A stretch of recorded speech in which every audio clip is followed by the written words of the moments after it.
what's up, guys? It's your girl Amanda Saap here at Amazing 102.5 FM. We have got a new segment here on the Amanda Saap Morning Show entitled Mission Possible. With Mission Possible, we are spotlighting organizations dedicated to social change, sharing their missions, challenges, success stories, and opportunities for community involvement. Through this initiative, seek, to foster collaboration, inspire action, and connect our listeners with organizations that are transforming lives. This guest that I have in the studio with me today, she's no stranger to amazing. She's actually a friend to the station, but I want to share a little bit more about her and who she is. She has spent over 2 decades growing the NAMI affiliate in Greater Houston, starting as a parent and caregiver. As a NAMI trainer, speaker, and ambassador, she has developed student ambassadors, certified adult facilitators, and trained executives on supporting employees in crisis. While recognized with multiple awards, she most cherishes her role as a wife, mom, and proud Gigi, always surrounded by family. She would consider herself an opportunity creator, a motivator, and connector. Please welcome the CEO of NAMI Greater Houston, Angelina Hudson. Great morning. Good morning. Good to see you. It's great to see you. Yes.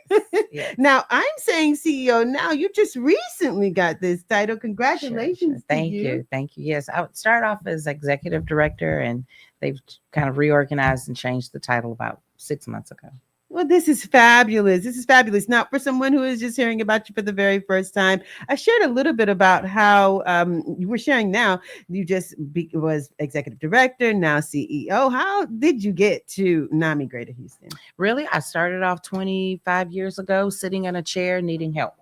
That's how it started. My daughter and my son were both struggling with neural atypical development. I didn't have any of that language back then. All I knew is that Houston, we have a problem. And I was going from school to school, and one of the directors at one of the campuses that I was visiting, I started taking pictures with my phone, and he said, "Miss Hudson, what are you doing?" And I thought, man, I'm busted. Because really, I was just seeking information, and I didn't know what to ask for. And I didn't know what types of curriculum, what types of behavior interventions. I didn't really understand my journey as a mom living with kids who were struggling with behavioral health conditions. And so he said, "You know what you need?" I said, "Tell me." He said, "You need NAMI." And I said, "What's a NAMI?" And it turns out that this angel of God, his name was Michael Biasini, his wife, Valerie Biasini, and they were both educators, but they were also volunteers for NAMI. And they invited me to their class, and I took their 12-week free class, which we still offer today. And it just changed my life. It helped me understand how to raise my children. It helped me understand my family. You know, one of the things when you're grieving or you're going through some sort of any kind of caregiver role, and the person is, you know, disabled, or you're worried about them, you begin to get frustrated with the people who surround you because you want them to get with the program. Exactly. And I learned in my very first class about the predictable stages of emotional response to trauma. And anyone who receives a new diagnosis that is you didn't plan for, you're not prepared for it, you don't know how to get through it, it is a trauma to you. And they trained me how to handle trauma. They gave me the sign. So they first dealt with me. You know that old saying about first put your oxygen mask on before you give it to the child. You know, if you don't take care of yourself, you can't take care of others. And so NAMI was just life and breath for me and my family 25 years ago. Right after that, once I became more stabilized in my own journey, I started teaching the classes. I led a support group for 3 years. I joined the board. I just really got involved with all levels, local, state, and national NAMI. And so NAMI I didn't plan this, but I made a whole life out of this organization. And so when they started having staff 12 years ago, that's when I joined the staff. I love that. Congratulations to Well, you. thank you. We are honored to have you here with us. And from what I'm hearing, you're not new to this. You are, and certainly true to this. Oh yeah, it's my journey. You know, and I always tell people it's sort of like getting a job doing what you were going to do anyway. No one really signs up to walk the journey of either living with a mental health diagnosis or caring for someone who does. You don't volunteer for this. But if this is your journey, then I think NAMI is one of the best out there still, which is why I'm still with NAMI, that helps people figure out how to live through this with dignity and respect and with the best outcomes. Love that. Now, over the weekend or a couple of weeks ago, when was No, this? it's Friday. Bridges to Care. Tell me about Bridges to that. Care. Gee Bridges whiz. to Care. So, It's you a know, vital initiative for mental health support. yes, it is. How have you seen it impact the community, and what are your goals for its future? Well, the launch was Friday, and it's sort of a dream come true for me. Over the years, we've had a lot of initiatives, sharing hope, NAMI on campus, mental health in the workplace. We try NAMI attempts to find various populations where we can go and insert ourselves, because what we know is that mental health, mental illness, recovery, dual diagnosis, all of these issues aren't, no one's exempt. Right? You're going to find it at the grocery store. You're going to find it at church. You're going to find it in your communities. It's people are struggling with mental health almost every day, everywhere. So, because of that, we try to segment different populations and see if we can go in and be a support. Well, this is a revisitation to churches and faith leaders, but this time, NAMI brought partners. We brought partners. We partnered with the American Psychiatric Association Foundation. Raul Andrews Jr., the executive director, was in Houston on a visit, and he said, if anybody wants to partner with the APA Foundation, let me know. And he tells the story of how on the he was on the airplane getting ready to leave Houston when he saw my text message. So we were able to get their support. They have the second edition of developing mental health ministry for faith communities. It's a booklet that they brought. But it's not just a booklet.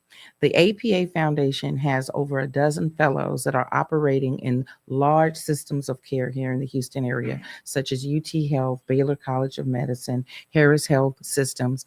And the APA Foundation is ready to activate their fellows to support our churches, specifically in the Black and African American community. Because what we know, the research tells us 80% of people in our culture will still go to their pastor, their clergy first. Less than 15% will then go to a professional or a clinician. So we don't know where the breakdown is exactly. Like, is it because there's a stigma or a disbelief in the support that clinical supports can provide, the help that it can provide? Or is it lack of access, lack of resources? So in my position with NAMI, I get calls. I get calls from Menninger and other hospitals saying we have beds, we take new insurances now. We have all of this. But the people who need the help, they don't know where the help is being offered.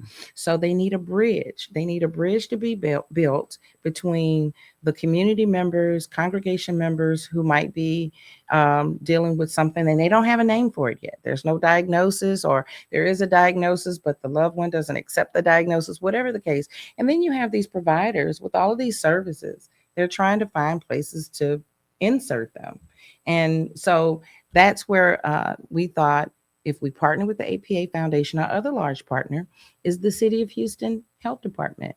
So we met with Dr. Stephen Williams, members of his staff, Dr. Deborah Moore, and they said, hey, we will partner with you and we will give you access to all the multi-service centers around the Houston. So this was the first launch. We are actually going to continue moving and migrating into every community throughout Greater Houston. When Raul said we can do the whole city, I said, Raul, NAMI is small. We have 6 staff members. I said, I don't know if we can do the whole city. He said, but we can. He said, so I'll build the back office and you build a relationship. And so that's where being a person who motivates and connects and, opportunity broker, that's where I use my personal kind of underpinnings and talents to say, okay, NAMI helped me, but NAMI has so many other families now that we can reach out to through this initiative. Now, tell me about NAMI Walks 2025. It's on the horizon. What initiatives or themes can we expect? And how do you hope this year's walk will further break the stigma around mental health? That's where I jumped onto this show saying Mission Possible. Let me tell you about this walk. This is the 20th year of the walk. 20 years of walking in Houston, right down Allen Parkway. This is my city. I love it when we're walking through those skyscrapers with that skyline and taking pictures. There's about 3,000 people that come out for that walk. So we want this walk to be the biggest, best walk ever. The walk site is open. That's namiwalks.org /Greater Houston. And there's also an app. So, I'm new to this whole app game, and you wouldn't know it how fancy these phones are getting. But um, the app is Fundraise for NAMI. Fundraise, the number 4, NAMI, all caps, NAMI. If you download Fundraise for NAMI and go to the NAMI Greater Houston Walk, then everything you need to know to either become just a walker or set up a walk team or become a sponsor, all of it is on that app. The good news about the app, and this is why I jumped at it, this opportunity to use the platform. Last year, as you know, we had to shut our walk down. It was walk day. I'll send you a little clip. It was such a little, it had a little sad music and everything because uh, people had so much tragedy. The windstorm that was unnamed came through. It took down big glass from the skyscrapers. The whole park was torn up. And here's the issue: we had already released all the funds for that walk. All the tents were up.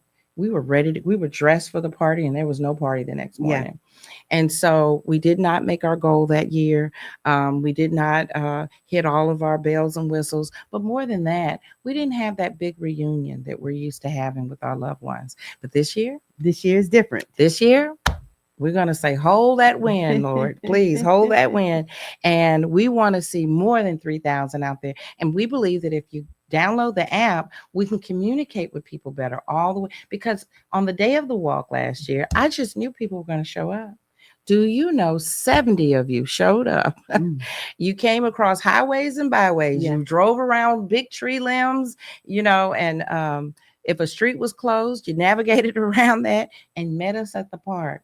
So what we did, we recorded testimonials about why people walked on that day or attempted to walk on that day.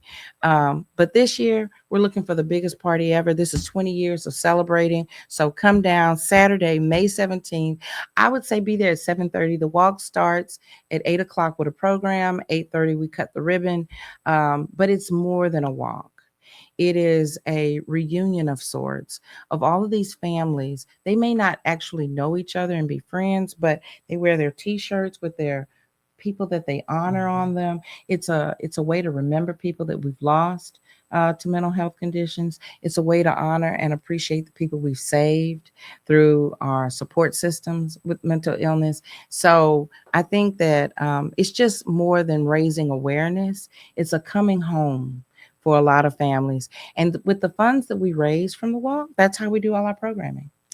As now CEO of NAMI Greater Houston, what challenges have you faced leading in the mental health space?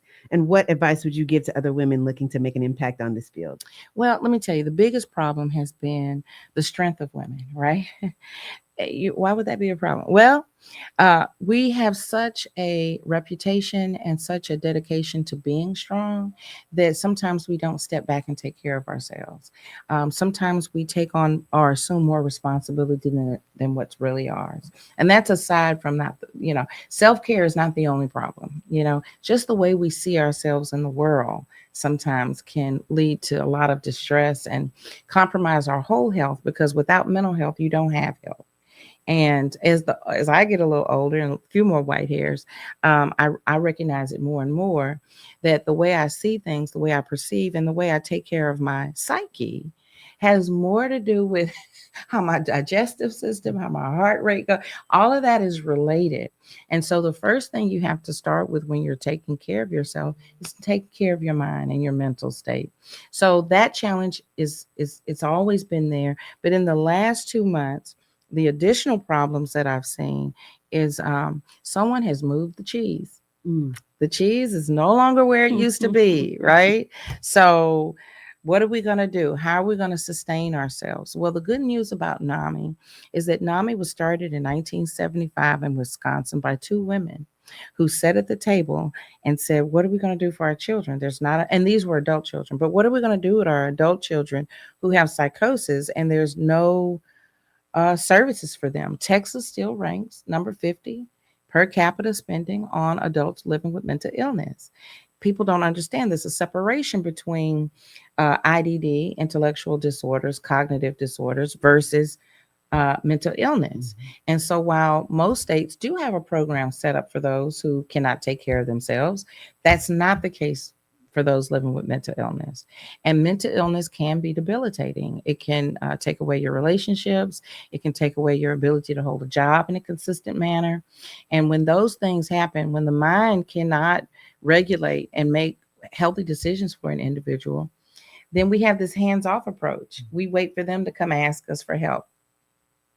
Okay. And so that's why so many of our people, our population living with mental illness live on the street, because there's no real governing body. We're like not in my backyard kind of people. We don't want them here. We don't want people there. We don't. Well, where do we want them? Because the fact is, 1 in 5 people are going to be impacted by a mental health condition any given year.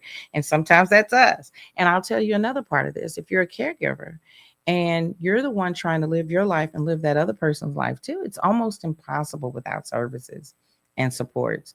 And so women have a history. If it doesn't exist, we make it, right? We create it, we build it. And that's how NAMI was started. But, it's time to kind of put some demand out there for community and society and government support. Now, it is Women's History Month, and we celebrate trailblazers. Who are the women who have inspired you in your career? And how do you hope to inspire the next generation of female leaders in mental health advocacy? Well, gosh, I didn't see that coming, but I can tell you right now, it's been the strong women who have supported me along the way. I left home at 17. In my generation, people did. I don't know about this new generation staying home till 20 and 30, but we left home, and we kind of had the idea that we had to make it or break it, right? And I modeled myself after the women who own their own businesses. I remember my first job in college was with a woman, Priscilla Clues. She owned a temporary agency. And every time I needed a job, she got me another placement at some iconic, facility or corporation. And I just really admired that. And I admired the women in NAMI who had these testimonials of overcoming. And so I'm always looking at who has been in a position similar to mine and persevered and overcame. And that's who I model myself after. Love to hear that. We do have to wrap this interview up. We'd like to leave fans, followers, listeners, and supporters with something inspiring, something empowering, something they could take with them the rest of the day, the rest of the weekend, all the way up to the weekend. Angelina Hudson, what do you want to leave us with today? Take your mess and make it your message. Take your mess, whatever it is you feel like was going to destroy you, count you out, defeat you, just trample you over, you can't lift your head. That is the thing that will be your strongest victory. That'll be the thing that you can take and make it your message to help the next person. And how do we find you? Well, I'm at NAMIGreaterHouston.org. So that's NAMI, NAMI, GreaterHouston.org. That's our website. I'm there. I'm always in the NAMI office. So if you call the office and talk to anybody and say, Angelina, but the way to get in touch with me is really my email. I live in email. And that's AB Hudson, A is an apple, B is in boy, Hudson like the river, at NAMIGreaterHouston.org. Angelina Hudson, who is an opportunity creator, motivator, and connector. She has joined us on our new segment on the Amanda Saap Morning Show entitled Mission Possible. Yes. We really appreciate your time, your effort, and thank you for being our guest here today. All right. Thank you. Guys, we'll be back.